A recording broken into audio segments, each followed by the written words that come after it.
We continue now at the top of Daf Lamed Amud Beis in Meseches Yevamos. This is Yevamos Daf 30b. The Gemara here is continuing the logic of Rav Ashi. Rav Ashi is the one that says Yesh Zeka, that there's an automatic bond of Yibum when the husband dies, when the brother dies without any children. And so therefore the question on Rav Ashi was, the earlier Mishnah on the previous Amud, it seemed to say that only a mimer creates that bond, and without a mimer you don't have that bond. And so Rav Ashi says, no, that's not what's going on in that Mishnah. The truth of the matter is, even if you did not have a mimer, that bond would be there, and the case over there was you had a nachris and you had a sister, and they would be co-wives even without the mimer. But the reason why the Mishnah chooses a case of mimer is to exclude the position of Beis Shammai, because Beis Shammai would say mimer would go even further and create a full-fledged marriage. It would be a kinyan gomer, would be a full marriage, and as Rashi over here says, kinyan gomer va'afilu chalitza loti boy nachris. In that case, the nachris would be a full co-wife of the sister, and as a full co-wife, she wouldn't even require chalitza. Alateitze mishum tzaras achosisha. She would just go out because of the co-wife of the sister of the wife. Kamash malan cholatzis. That's what the Mishnah is teaching us to know. There is chalitza, that the mimer is kona, but it's not kona kinyan gomer. That's kamash malan. That's what the Mishnah is coming to teach us. The lo Beis Shammai, not like Beis Shammai. That's how Rav Ashi, who holds Yesh Zeka, that's how he will interpret that earlier Mishnah. And the Gemara says the same question is true of Rav Nachman from the later Mishnah. Rav Nachman kasha de Rav Ashi. According to Rav Nachman, don't we have a difficulty from Rav Ashi's case? Because again, in Rav Ashi brought a proof that there is a bond, and Rav Nachman held Ein Zeka, that there's no bond. And the proof again of Rav Ashi from the later Mishnah was that the Mishnah said that since the person divorced his wife and then the other woman fell to Yibum, so that's why they're not co-wives. And the implication was that if the other woman fell to Yibum, that would automatically make them co-wives. In other words, if it would be a situation where the divorce would happen after the death of the other brother, so then they would be considered co-wives. So what is Rav Nachman going to respond to that? And if you're going to say that Rav Nachman will respond, the Mishnah's halacha would be identical, it would be the same halacha, even if the brother died first and then there was a divorce, still tzarasa mutera, still the co-wife is mutter, there really is no bond. But if that's the case, the Mishnah at the end said this is a case that the co-wife is mutter, so what is that coming to exclude if it's true in the other way around as well? In other words, if it doesn't matter if the divorce was first or if the death was first, so what are we coming to exclude when we say zuhi, this is a case where the co-wife is mutter? And so the Gemara says, you know what it comes to exclude? It comes to exclude a case where the brother actually married this woman. In other words, her husband died, and they actually performed the yibum, and then he divorced the other wife. So in that case, of course, they're going to be considered co-wives, and you're going to have a situation where there's going to be no yibum. And we'll take a look at Rashi over here. According to Rav Nachman, again, the zuhi in the Mishnah is coming to exclude the following case. The case would be, let's say he marries the brother who dies eventually, he marries the nachris first, and then he divorces his wife, vames, and then he dies. So in that case, she was at one moment, she was a co-wife with the sister, but at the time of the actual death of her husband, when it's the time of the nefila to yibum, so then she's not a co-wife. And so he's saying, da asura, that case is excluded, and therefore in that case, she will be asur to do the yibum. Da asura nachris, mishum tzaras achosisha, there she is considered to be the co-wife of the sister of the wife, and she's going to be asura. Even though right now, at the time of the actual nefila, they're not co-wives, but the fact that they were co-wives at one point in time makes her asur to do the yibum. But the Gemara says, Hanicha, this answer only works isavar la Rabbi Yirmiyah. If you're going to say that Rav Nachman holds like Rav Yirmiyah, the Amar Tavra Misha Shanazu Lo Shanazu. Rav Yirmiyah said that there was actually a stira in two Mishnayos in this regard. We'll see Rashi in a moment. V'haitana savar misam apelas, v'haitana savar nisur norishonim apilam. The machlokas in the Mishnayos was one Tana hold it's the moment of death that creates this obligation of yibum, that creates the nefila for yibum, and the other Tana holds no, the original marriage, we follow the time when she originally married the husband to determine at that time. That's what causes the yibum, the chiv of the yibum. So then you can say zui lamute kanas ulivasov girish. Then you can actually say that that's what our Mishnah means. Our Mishnah means to say in this case the co-wife is mutter, but we're excluding the following case. Let's say she would actually marry this husband and then he would divorce the other wife. So in that case she would actually be usher in that case because they were co-wives at one point in time. That's the idea of nisuin harishonim apilim. We care that at the beginning of the marriage they were co-wives. We don't care what happens at the time of Misa. As Rashi over here says, Hanicha isavar la Rav Nachman ki Rabbi Yirmiyah. This answer works if Rav Nachman holds like Rabbi Yirmiyah. The Amar b'Perakam, Rabbi Yirmiyah said in the first parak, Ki raminon hamas nisin dezuhi dememayit kanas ulevasov giresh. We actually have a contradiction there between Mishnayos. This Mishnah seems to say zuhi zuhi in this case, and we're excluding a case if he marries her and then divorces. We're saying that if he marries her and then divorces, they are considered co-wives. We actually have it as a contradiction to the earlier mission in the first parak, where it says in the first parak that in all the cases of these tsaras erva, if they divorce the erva, the tsara is mutter, and there it sounds like any situation of divorce. Even if they married first and they were co-wives at some moment, and then he divorced the erva, still we're going to say that it's sarosei and mutara. So it seemed to be a contradiction in Mishnayos. V'yamar Rabbi Yirmiyah Tavra, and Rabbi Yirmiyah said break it apart, meaning these two Mishnayos are in fact contradictory, and our Mishnah holds it's the Nisuan Harishonim that count. We care about the fact that at the time of the marriage they were co-wives, and therefore since they're considered co-wives, she's usher to do Yivam. That's why it's Lemu'ute, it's to exclude that particular case. But the Gemara says, but if Rav Nachman holds like Rav, and again, Rav Nachman is the one that holds there is no Zeka, and if he's going to hold like Rava, the Yamar li Olam Chad Tanu, and Rava said that the Mishnayos are all one Tana, they're consistent with each other. V'zu v'ein sarach lomar zu katani, and it's actually zu v'ein sarach lomar zu. In other words, it doesn't matter which direction. As Rashi over here says, Ali isavar la karava de zu v'ein sarach lomar zu katani. What Rava was saying was this case, not only that, but also in this case, meaning alma, meaning to say that we see from there kanas uluvasov gire sharia, that actually according to Rava, if the person would marry her first and then divorce the other wife who's the erva, actually that would be permitted. It goes by the shas nefila. That's what it means. Zu ve'ein sarach lomar zu. It doesn't matter which direction it is. It doesn't matter if the marriage takes place first and then the divorce, or if the divorce takes place first. In all cases, it's going to be permitted. So sharia afilu l'tana dahacha. This tana over here would permit that, meaning zuhi is not to exclude that case. Don't say it's to exclude that case, but follow the first Mishnah that in all cases of divorce it's mutter. V'zuhi lav l'mu'udeyasa. So zuhi is not coming to exclude that case. So again, according to Rav Nachman, zuhi l'mu'udey. So what is the zuhi coming to exclude? And Rashi over here explains, if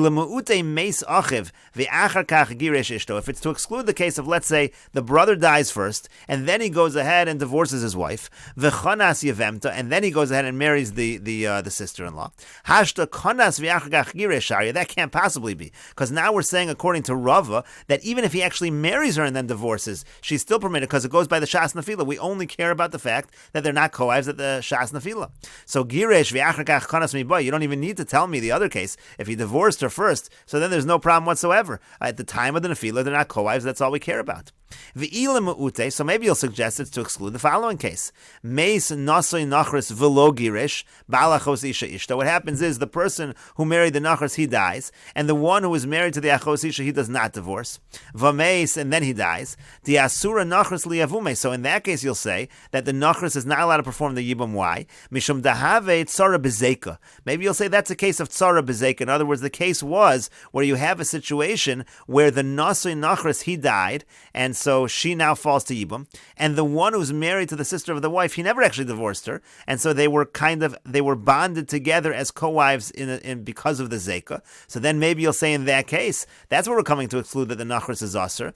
Dahavoy tzara bezeka lezusha nafla achshav. She is now a co-wife using zeka to the one that she fell to right now.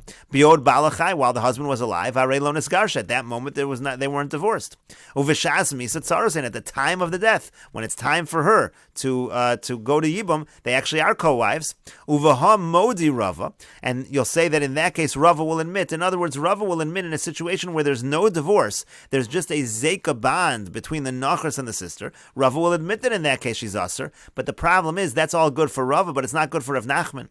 Rav Nachman can't give that answer. In other words, it's possible for someone using yesh zeka to go ahead and say, you know what our Mishnah is excluding? It's excluding a case of zeka. In a case of a zeka bond, so then we're going to say they actually are co-wives and it's aser. But you can't say that for Rav Nachman. Because we've already said that Rav Nachman is the one that holds there's no zeka. So therefore, the only way to explain Rav Nachman is to say he holds like Rav Yirmiyah,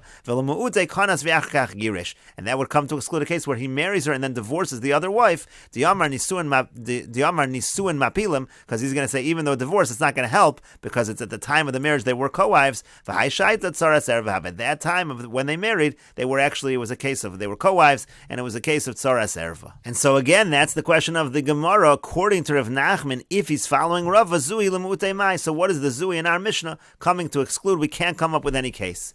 And so the Gemara says, al karchach, just like Rashi says, al karchach k'Reb Yirmiyah svirla. You're going to have to say that Rav Nachman actually does hold like Rav Yirmiyah. In other words, Rav Nachman actually holds that it's l'mu'utei, it's to exclude kanas ulavasof giresh, because according to Rav Yirmiyah, kanas ulavasof giresh, it happens to be that at the time they were married, they were co-wives, so she is excluded, she's usher to do yibum. And the Gemara continues, ula Rav, and according to Rav, we can say the same thing. Hanichai savar like Ravashi. Rava works out if he holds like Ravashi, like Rashi just said. If Rava holds like Ravashi that there is a zeka bond, so then we can say we're excluding the case of zeka. Zuhi lemu'ute meis below giresh. Zuhi can exclude a case where there was no divorce. There was just a case where he died, and so again there was a bond through the death. The zeka created a bond, and then we're saying they're co-wives, and she's excluded and she's usher to do yibum.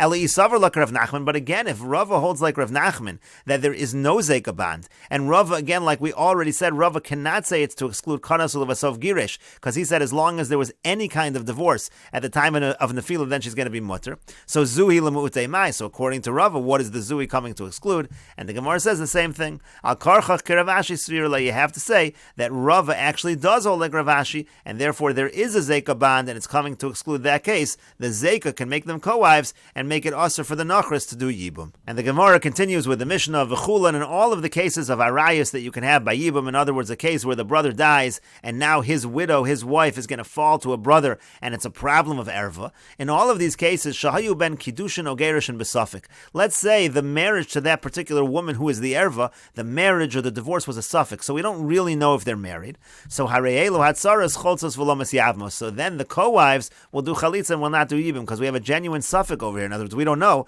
is this person a co-wife of erva, or is she not a co-wife of erva? So in such a situation, you should do chalitza, not yibum. And the Mishnah explains, Ketzad, how so? Ketzad suffix kiddushin, rather, how do you have a case of a suffix kiddushin? Very simple. Zarek lo kiddushin, let's say he threw her what he was using for the kiddushin. Suffix karav lo, suffix karav lo, and it's a suffix if it was closer to him, or closer to her. If it was closer to her, it's a good kiddushin. Closer to him, it's not a good kiddushin. Zeu suffix kiddushin, that's a case of suffix kiddushin. What about suffix gerushin? What's a case where we have a doubt whether there's a divorce? That could be as follows. Kasa b'chsav yado, he writes the get with his own handwriting. V'ein olav edim, and there's no edim on the get. Or yesh olav edim, there are edim on the get. V'ein bozman, but there's no date. Or yesh bozman, or let's say there is a date. V'ein bo ala eid echad, but there's only one eid on the get. Zeu suffix gerush, and these are cases of a suffix of divorce. And again, we're not sure whether it's a case of tzaras erva, so she does chalitza and she does not do yibum. We'll take a look at Rashi over here. Suffix karav lo. In the case of kiddushin, it was a question whether it was closer to him or her. What's the case? Shayu ches amos mitzumsamos beinehen. Rashi says the case has to be there's exactly 8 amos between the man and the woman. But Rishus Harabim, v'dalet amos konosham. There's a halacha that if it's within your dalet amos, there's a kinyan. V'zarku suffix v'dalet amos hakarav lo, suffix v'dalet amos hakarav lo. So that's the suffix. Is it within her dalet amos? It's a kinyan, therefore it's a kiddushin, or is it within his dalet amos? It's not a kiddushin. Kasav b'chsav yado. The kaimol and hotzi olav ksav yado shu chayev lo gova min achas min echorin alma ksav yado below edem milsi. So the point over here that Rashi is making is that ksav yado, even though you don't have any edem on the get, but if it's in his handwriting, that's already good evidence, so to speak, and therefore it's considered a good get even without edem. Or yesh olav edem ve'en bozman. Again, there's no date. Kasav o yesh ein bozman kasav. There's no written date. O yesh bozman ve'en bo eid echor. Again, there is a date, but there's only one aid. Ve'eno ksav yado shel bal. In that case, of course, it is not the handwriting of the husband. Zeu suffix gerushin. These are cases of suffix gerushin. The Aminu Meseches Gittin Gimel Gittin Psulim V'Mnis Avlad Kosher. It says in Meseches Gittin about these cases that it's cases of 3 gittin that are puzzle, but if you do use such a get, the baby is still considered kosher. It's exactly this idea. It's a suffix situation, so it's a get that's puzzle, but again, if you use it, b'diavad, so to speak, or if you have a baby, so the baby's going to be kosher. In this case also, the co-wife has to do chalitza. Kevon degitahu, why? Because since it is a get, this is avlad kosher, because at the end of the day, if she remarries with this get, so the child won't be a mamzer, the child will be kosher, so therefore it was a get, so therefore the tzara should do chalitza, velomes yavemes, she shouldn't do yibum, kevon delav gitam alyu, because it's not really a full-fledged get, so really there is a sort of a marriage over here, so she sort of is the co-wife of erva. Dekarilu pasal lechatchila, it's called a get that's pasal lechatchila. Hilkach isharazli, therefore if you're going to permit it, amriyin shit tzaras erva mis yavemes, people will be confused, and they'll think this is a case of tzaras erva, that was a pasal get, get. This is a case of tzaras erva, and they'll think tzaras erva is misyavemis. And so this case really, as Rashi's explaining it, it's not really a case of a genuine suffix whether it's a divorce. It's really a situation where it's a puzzle divorce, but b'di'evet it's a kosher divorce. So it's a confusing kind of situation, and therefore again it's choletzes v'lo misyavemis. The Gemara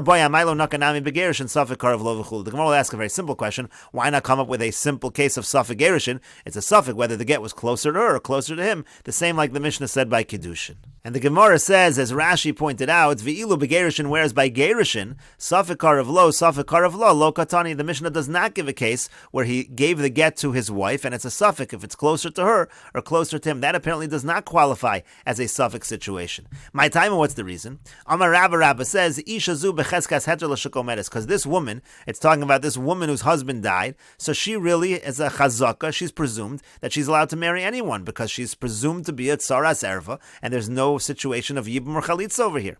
Umisafik, and now just because of a doubt that maybe the other woman, the co-wife, was divorced, atabola osra, now you want to say it's prohibited. Now you want to say suddenly she can't marry outside. Al tesrana misafik, you can't make her usher from a suffix. In other words, just because you have a doubt whether or not this man divorced the woman because you don't know if the get was thrown closer or closer to him, you can't say that for that reason suddenly this other woman who was the tzaras erva, suddenly she's not allowed to marry anyone she wants. She was allowed to marry anyone she wants because she had a presumption of being tzaras erva. That doesn't go away because of a suffix.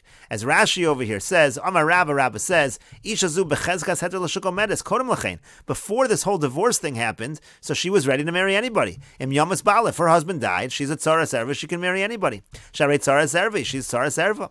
Umisafik atabola osra shemun iskarsha erva. Now you have a suffix, maybe there's a divorce over here, and therefore now she's not allowed to marry anybody. And so Rashi continues, Al tesrana misafik, you can't say she's usher because of this doubt. Again, she was a tzaras erva all along, she was allowed to marry anyone she wants. The fact that there's a doubt that maybe the other woman was divorced, that's not enough to make her usher. But Rashi points out, but the cases that are in the Mishnah, the cases of the three gittin, lav misafik asrin Allah, there we're not saying that it's due to a doubt that she's usher. Talgitu, on the contrary, it certainly was a good get, and she really is prohibited. She really is no longer a tzaras erva. Why is she not a tzaras erva? Because there was a divorce over here. Now the problem is, if she's not a tzaras erva, why can't she do yibum? Elashein min hamuvchar. So that's what we said in the Mishnah. It wasn't really a gerish and min hamuvchar. It wasn't really a great get, so to speak. It was a lechatchila pasul get, and therefore she has somewhat the status of a tzaras erva in that sense, and that's why she doesn't do yibum. She only does chalitza. But the Gemara continues, Amar le Abaya. So Abaya says back to Rabba, ihachi, if so,